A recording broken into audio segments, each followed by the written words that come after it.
Greetings and bienvenue, Midnight Crew. Thank you for returning to this broadcast, and welcome to new viewers joining us for the first time.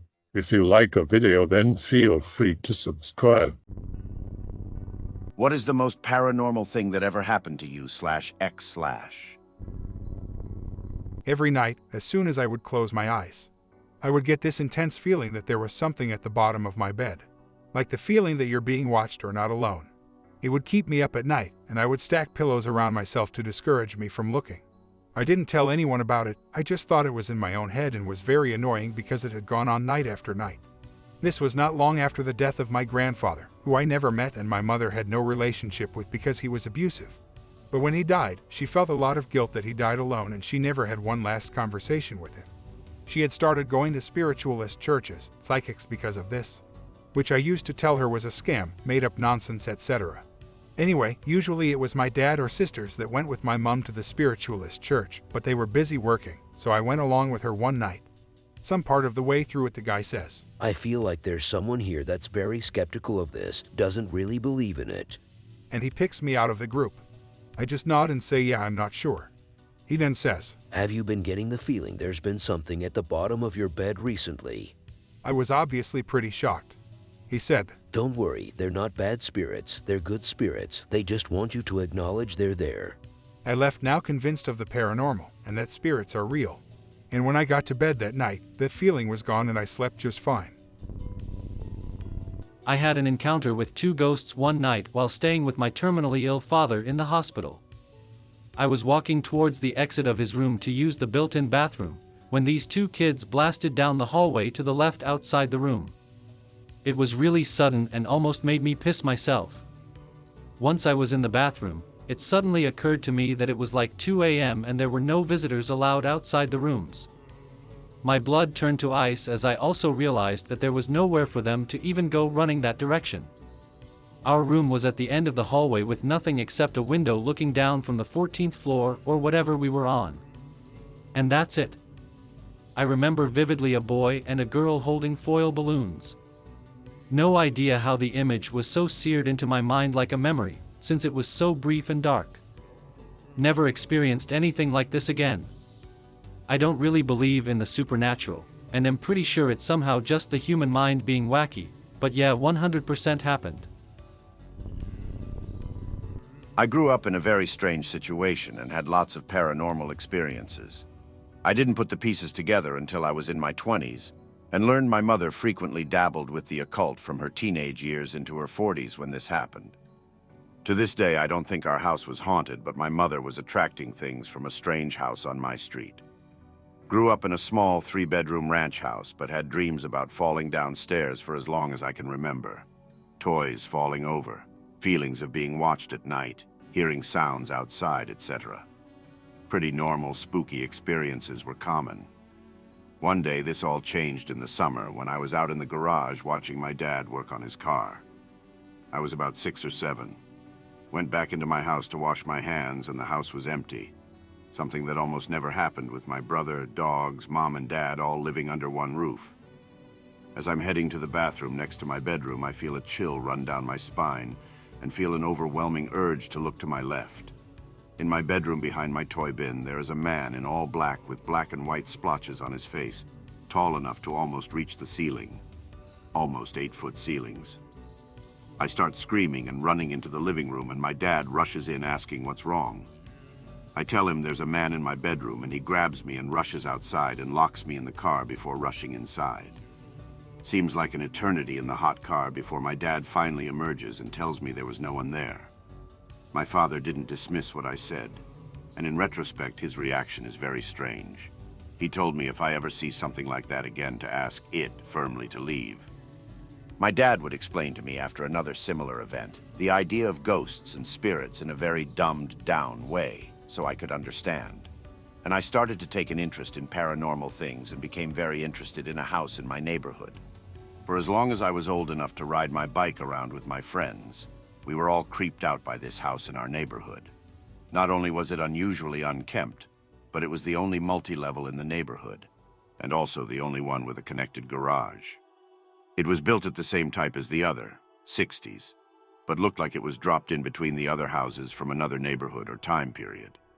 Have never seen anyone coming in and out, and despite having an attached garage, there were always different cars parked out front. I later learned this was because the house frequently changed hands and was on the market constantly. Another unusual thing for my neighborhood. Parents had the typical American rules where I had to come home when the streetlights came on. Unusual house was on the way home from the park, and even when it was on the market and unoccupied, when the streetlights came on, a chandelier in the home would also come on with a timer. Always have an uneasy feeling and pedal my bike a little faster when I go by it. One day it's raining out and I'd been playing Xbox over at a friend's house. I went to bike home when I saw the streetlight outside my friend's window come on. Biking home when I get the same feeling as I got when I was a kid, right as I'm passing the house. I look over and I see the splotched-faced man staring out the window. I slam on my brakes and almost wipe out in a puddle. I get disoriented, but when I look back up, the man is gone. This was the last time I saw the splotched-faced man, but was not my last experience with this house. Years went by and we moved away from the neighborhood but stayed in the same town. Playing Xbox with my friend who still lives there, and he invites an emo girl that grew up a few houses down from me. We catch up and my friend goes to bed and the girl and I stay up all night chatting on Xbox Live and she asks me to come over. After some convincing, I agreed to come over even though it's 1 a.m. I had stupid teenager brain and wanted to get laid, so I snuck out of my house and rode my bike the mile or so over to her house. I knock on her bedroom window and she climbs out. I have my first cigarette with her as we walk to the park, and we make out under one of the pavilions. A cop rolls up to the park and flashes his lights. I think my life is over, but he just tells us to go home. I try to keep cool walking back to her house, but my heart is racing. I put my arm around her and we're sharing headphones, listening to a fire inside on a portable CD player. I'm refamiliarizing myself with the neighborhood and flush with hormones, nicotine, and adrenaline already. So when I lock eyes with the house, it really throws me off. She can tell some things off and asks what's wrong, so I point to the house and tell her that it always used to bother me. She gets white as a ghost. She tells me that the house is haunted because someone hung themselves from the chandelier. I had heard this story before, and while it was spooky as a kid, I knew it was just BS kids making up because I didn't think they'd leave the chandelier up. Side note, I have also looked up the property records and confirmed this to be untrue. She continues and says her and her friends broke in there a few months ago and some bad stuff happened. Think she's just being edgy, but I'm interested to know more and pry about it. She tells me they found some old candles in the basement and brought them upstairs and lit them with a Bic so they could see. This edgy metal head drew a pentagram with a Sharpie he had and started trying to scare them. Everyone laughs him off until they heard a huge thump upstairs. She says one of the kids went upstairs to see what it was when he was chased down the stairs by a large man, and they all bolted out of the house.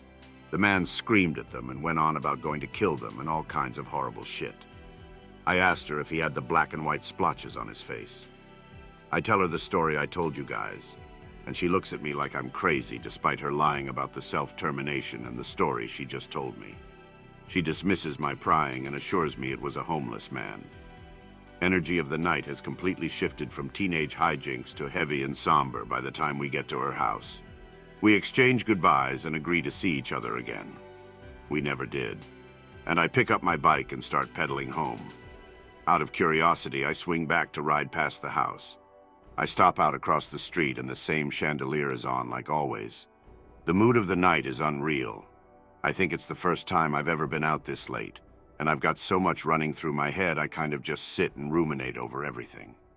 I decide I want to see the house up close and see if her story was real about the back door being left open. I get off my bike and walk it around the side of the house to the back and see the door she was talking about. I lean my bike against the house and reach out to the handle, a part of me wishing it was locked. It's not locked, and the door opens. I walk inside and am overwhelmed by a strong smell I now know in hindsight is mildew, which I had never smelled at the time. I see the candles in the living room burned down to their base and the Sharpie pentagram. These are the scariest things about the house. It's remarkably normal inside, and the fixtures and flooring are all better than my house. Feel kind of let down that it doesn't look like Silent Hill inside and decide to go upstairs. The light from the chandelier is illuminating the house, but the area at the top of the stairs is pitch black. I call out hello to see if anyone is up there. Before the word is finished leaving my mouth, the light instantly goes off. I hear footsteps stomping upstairs. I bolt out of the house and barely remember to grab my bike. So scared I probably run while holding my handlebars for half the block before I get on my bike. Never look back. Go home and don't sleep until noon. That was my last paranormal experience with the house. I have not been back there at nighttime since. Not sure if this counts as paranormal, but I was freaking out back in the summer of 2015. I was a Boy Scout during the first night of the first camping trip I had been on. It was absolutely downpouring in pitch black woods when we arrived at our campsite. After like 40 minutes of unpacking and setting things up, they blew the tornado siren and we had to march like 3 miles to the mess house cafeteria building. It had a driveway that declined to a big storage garage under the building, so it was a relatively safe spot when compared to open woods. We sat on crates of food and played cards while sopping wet for probably an hour when the storm stopped. Except everything outside was wrong. The adults pulled up the garage door and it was bright outside at like 11 p.m. In fact, the sky was bright golden yellow, and the moon was blood red. Everything was dead silent despite the appearance of a cloud covering that was very clearing, moving at an abnormally fast pace. It wasn't humid, but there was an unnatural warmness to the air around us. I legitimately thought it was the end of the world or something biblical taking place. Our troop leader, bless his soul, took one look at this and effectively shrugged and guided us back to camp. Honestly badass and admirable, since this guy saw a freak weather phenomena at minimum and just did his job to protect us and keep everyone calm. By the time we got back to camp, it was almost like nothing had happened, with very mild rain and the sky being barely unnaturally lit under a black sky. Never got an explanation or heard anything remotely similar. In one late night, the lid of a jug of milk across the kitchen began to unseat and reseat itself in a cyclical fashion, like a rolling coin along the rim of the jug of milk. Later that night, a bright pink-purple light appeared outside my window. Too scared to open the blinds, I just waited it out. The following morning, a rare orchid, had to look it up, head showed up at the front doorstep. Separate situation, woke up paralyzed, face down. I noticed my blanket was draped over me, meaning I was floating, maybe about 6 to 12 inches, I don't know. Felt urged to look beside me. Saw 2 robed beings with long staffs. When they noticed that I noticed them, they lunged at me energetically, meaning they didn't physically move towards me, but it felt like they had accelerated towards me. I freaked out, stared down at my bed and shut my eyes as hard as I could. Fell asleep. Woke up with 2 perfectly circular bruises, one on each of my arms in the same corresponding location, maybe 10 millimeters in diameter or so, years later. I was going into my garage and I got intrusive flashes of an uncle of mine, his life flashing before my eyes, and at the very end sensing his sadness and wanting to have done more. Walked back into the house and my mum was crying on the phone, having learned that my uncle had just passed away in the hospital. Sent me into a panic and hyperventilated, even more years later. Went to a remote camping site with some friends on a full moon. 2 of my friends stayed in the car because they were scared, while my friend and I got out. While walking around, we looked down across a ledge and we saw 2 glowing figures by a historical site. They were so stereotypical I feel stupid writing it. Tall, lanky, and glowing a neon green and yellow. It wasn't clothing. The glow was even throughout the entire body, almost like a silhouette that had a starburst gradient from the center being yellow and the outer being green. The glowing figures looked over and up at us but didn't move otherwise. My friend and I screamed at the top of our lungs and ran to my car, which I then drove as fast as I could, not thinking about where I was going. I ended up in a field in the middle of nowhere until we got back onto a freeway. We drove silently, not knowing what to make of what we saw, with my 2 crybaby friends in the back, literally shaking and crying. While in college, I was getting off the bus, and I got a strange pang sensation in my stomach. I knew something was wrong. I called like 5+ family members and no one answered. One of them called me the following day, telling me that one of my close relatives was in the hospital after attempting self-termination. They didn't want to pick up because they didn't want to distract me. Notes: I don't have a diagnosed mental illness, nor do I hallucinate or have a particularly strong affinity to ghosts, aliens, or things of the like. I do, however, believe in witchcraft, law of attraction, the unseen, etc. In college, a buddy of mine lived alone in this apartment on a bad side of town. It was a 2-bedroom, and the spare was notoriously weird. It was only like a rather small, perfectly square room that my friend furnished with a plain bed on a metal frame, and a TV sitting on a coffee table. We would often hang in this room and play video games or watch movies on that TV or whatever, so my friend would bring chairs from other rooms. He brought this leather computer chair once and we learned something paranormal or just impossible geometry or something happening. This room of the apartment was built like it was built by amateurs, and the floor was slanted, leading to an angle leading slightly to the TV. This is important because one night I stayed in this room to sleep, and my friend left this wheeled computer chair in the room. Typically it would roll down this slant and rest on the wall beside the TV, but for some reason this night something bizarre happened. I was almost entirely asleep when I had some sixth sense that was trying to warn me that movement was happening around me in this dark room. I open my eyes like a scared kid trying to play dead for a fake monster in the closet, as I see this chair just exploring the room. Not at a fast pace or anything, but moving in partial circles towards the TV and to the door and all around. My heart is racing, but I'm mostly just dumbfounded as to what I'm witnessing.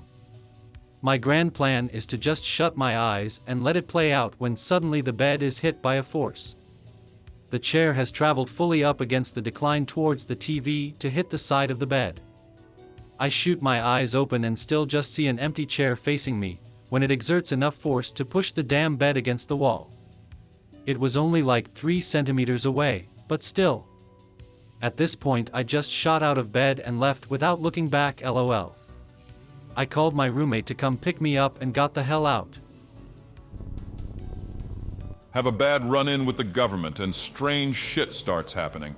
Android phone on latest version had a remote administration tool on it. Hit by directed energy weapons constantly for about 6 months. The most painful thing I have ever experienced. Bizarre people I have had no interactions with know who I am and signal me in public. Start reading about Kyle Odom shit heavily as it paralleled what happened to me. One of the aliens Odom spoke of enters my body and starts doing the same things they did to him to me. Spent a night with a friend I met recently and yet another alien possessed me. Left after I started sobbing. Start seeing unidentified aerial phenomena everywhere. This friend helped me escape home and took me 7 states away. When they realized I was not coming home again, they began to sob, and it literally electrocuted my brain and heart. Still do not know what this was. They were either a Fed or an alien, developed schizophreniform from the mind assault, spend months in psych wards. The original alien did not leave my body and began speaking to me telepathically as of a month ago. Initially here to just have fun with me, this alien fell in love with me. Much more reserved and kind to me, but still stimulates my body, which confirms beyond question that it isn't a mental illness. Quite possibly the only other person that went public with this was Odom. Still signaled in public, realized these were aliens that inhabited human bodies that have some sort of collective consciousness and are aware of me everywhere. They struggle to act like humans and are very uncanny in mannerism. My kindness made them very fond of me, and I am treated well everywhere I go. I was the most normal person imaginable. I did not think that any of this was possible and thought people that spoke in this manner online were hopelessly schizophrenic. Prior to all of this, I had never experienced anything paranormal. I hope that you enjoyed tonight's broadcast. If you enjoyed tonight's story, then please subscribe to the channel as more green texts will appear daily. A new broadcast will appear when the clock strikes midnight Central Time.